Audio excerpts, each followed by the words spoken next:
Hi guys, நம்ம கிச்சனில் இன்றைக்கி என்ன வீடியோன்னு பார்க்கலாம். நம்ம வந்து இன்றைக்கி ஆலு பரோட்டா தான் பண்ண போகிறோம். இது கட் பண்ணி வேக வச்சிடலாம் உருளைக்கிழங்க.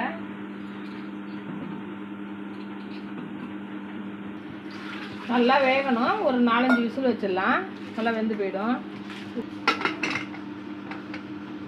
ஆலு பரோட்டாவுக்கு மசாலா ரெடி பண்ணலாம். எண்ணெய் ஊற்றிலாம் ஃபஸ்ட்டு. கொஞ்சமாக ஜீரகம் போட்டுக்கலாம். வெங்காயம் நறுக்கி வச்சுருக்கோம், இது போட்டுக்கலாம். பச்சை மிளகா கருவேப்பிலை வச்சுருக்கோம், அதையும் போட்டுக்கலாம். மட்டும் சால்ட்டு போட்டுக்கலாம் தேவையான அளவுக்கு.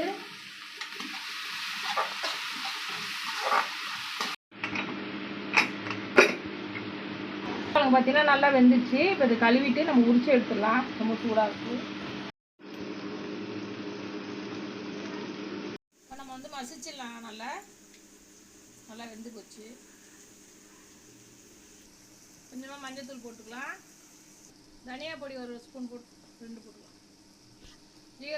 ஜீரக பொடி 1 ஸ்பூன் போட்டுக்கலாம். வெறும் மிளகாத்தூள் 1 ஸ்பூன் போட்டுக்கலாம். கரம் மசாலாவும் 1 ஸ்பூன் போட்டுக்கலாம். இது எல்லாமே நல்லா மிக்ஸ் பண்ணிடலாம்.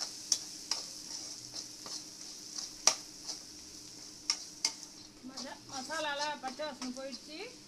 இந்த டைமில் நம்ம உருளைக்கிழங்கு மசிச்சு வச்சுருக்கோம், அதை போட்டுக்கலாம்.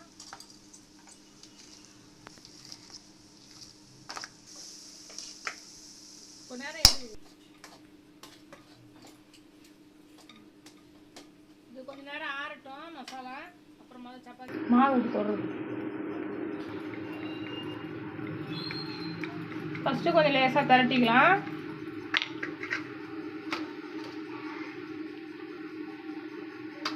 மசாலா வச்சுட்டு நல்லா மூடிடலாங்க.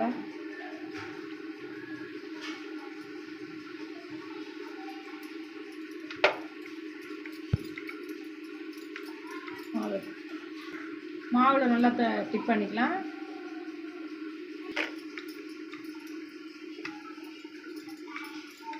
லேசாக தான் திரட்டணும், இல்லைன்னா மசாலாலாம் வெளியில் வந்துடும்.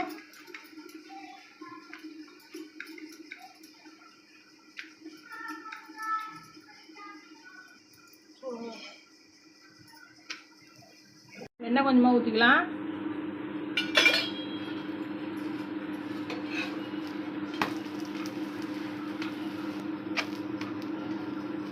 சூப்பரான ஆலு பரோட்டா ரெடி ஆகிட்டு.